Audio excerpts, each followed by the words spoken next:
Hola, en este vídeo vamos a ver los sensores ópticos. Sensores ópticos que, bueno, ya hemos trabajado con ellos en clase, en diferentes prácticas. Y, bueno, la base de los captadores ópticos son fotodiodos, fototransistores y resistores LDR, que a su vez se basan en el efecto fotoeléctrico. O una célula fotovoltaica, pues también sería un sensor óptico. Fotodiodos, bueno, ya sabemos, cuando reciben luz, pasan a conducir cuando están inversamente polarizados. Los fototransistores, en función de la luz que reciben por lo que sería su base, permiten la conducción entre colector y emisor. Y los resistores LDR, cuanto más luz reciben, menor es su resistencia. Estas aplicaciones directas son sencillas, no vamos a profundizar más en ellas porque no tienen mucho más. Ya hemos visto aplicaciones y realmente son cosas sencillas. Vamos a ver elementos compuestos en cuanto a los sensores ópticos. Porque, como os digo, estos tres elementos, bueno, me pueden servir para detectar si hay luz o no, o incluso la intensidad luminosa que hay, o hacer alguna acción en función de la luz que reciben. Pero los sensores ópticos también somos capaces de determinar otro tipo de cosas, como vamos a ver, ¿vale? Velocidad angular, proximidad, nivel de líquido, posición. Vamos a ir viendo esto. Bueno, tenemos el primero, un sistema muy típico en instrumentación, en navegación, es el encoder. El encoder es un sensor digital de posición angular. Consiste en lo siguiente. Tenemos un disco, que vemos aquí, que tiene pistas opacas y pistas transparentes. Las opacas aquí, pues bueno, ya las veis, son esta, esto, y el resto es transparente. A un lado de ese disco tenemos unos emisores de luz que están constantemente encendidos, emitiendo luz. Y al otro lado tenemos unos fotorreceptores. Si tengo 4 emisores, tengo 4 fotorreceptores.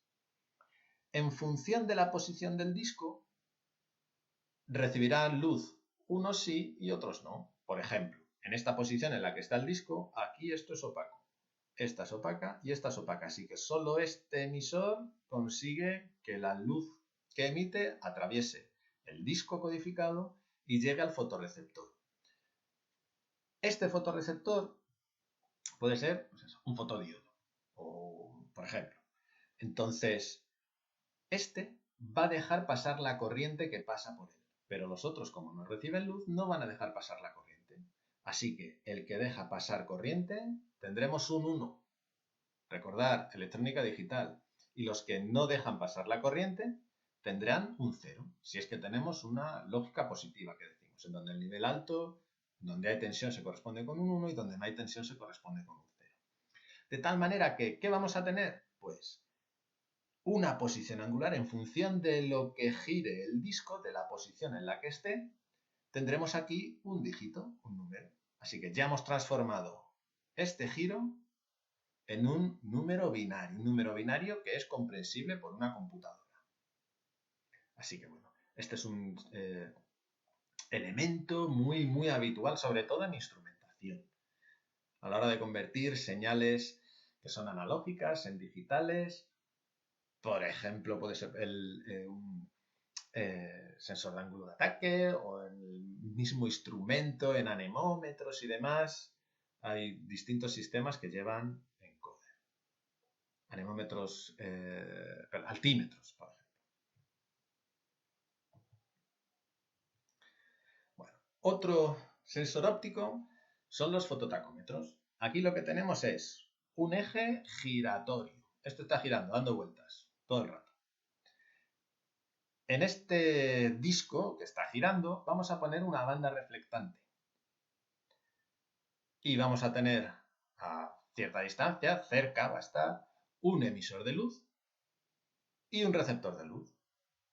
Cuando el emisor manda esa onda luminosa, pues será normalmente un diodo LED infrarrojo, una cosa así. Cuando no está delante de la banda reflectante, esta luz se dispersa y no rebota hasta el receptor. Pero cuando está enfrente de la banda reflectante, la luz emitida rebota y es captada por el reflector. De tal manera que cada vez que pasa la banda por delante de mi emisor y reflector, en el receptor, que lo mismo de antes puede ser un fotodiodo que está alimentado a una tensión, cuando recibe luz conduce. Y al conducir deja pasar tensión. Ese pico de tensión que aparece en el fotorreceptor cuando está delante de la banda reflectante lo podemos mandar a una unidad de control que, sabiendo si cada segundo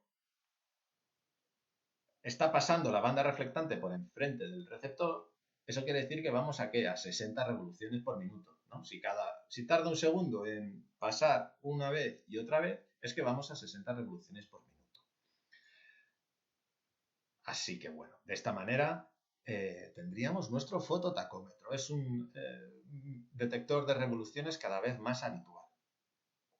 El emisor y receptor pueden estar instalados sobre el conjunto este, ¿no? Que tenga el elemento este giratorio, pero también pueden estar sobre una pistola que tengamos en la mano y sea un equipo auxiliar exterior, por ejemplo, para regular unas revoluciones de un motor o incluso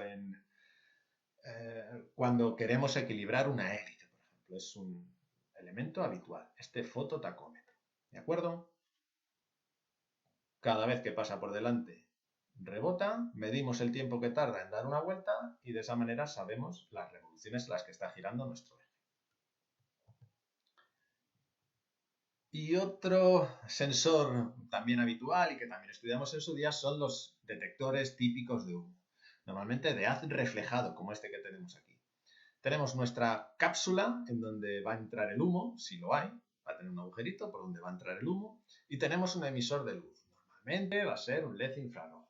Si no hay humo, esa luz va directamente hasta el otro extremo de la cápsula y ya está. Nuestro receptor no recibe nada, no recibe luz, no se activa nada.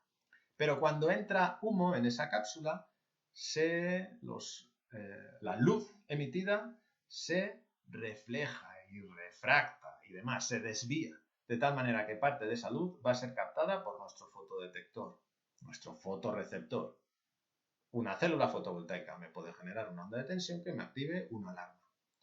Os digo célula fotovoltaica, pero lo mismo puede ser un fototransistor, un fotodiodo que se active y me active la alarma correspondiente. En unos vídeos anteriores hemos hablado sobre la posibilidad de juntarme sensores a la hora de detectar fuego. Si yo tengo un sensor óptico, de tal manera que me detecte la luminosidad del fuego, una LDR, un sensor resistivo.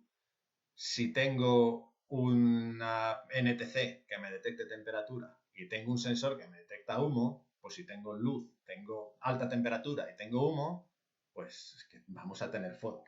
También hay otro tipo de sensores que detectan la radiación, sobre todo del oxígeno cuando está a cierta temperatura. Esos son, digamos, unos sensores de fuego específicos. Pero en este caso tendríamos un detector de humo estándar y esto es lo que tenemos en la mayoría de los, pues eso, el detector de humo de los baños, para que no se meta la gente a fumar en el baño del avión. Este tipo de sensor es el más utilizado. Bueno, y estos son los sensores ópticos más típicos. Espero que os haya quedado claro. Un saludo.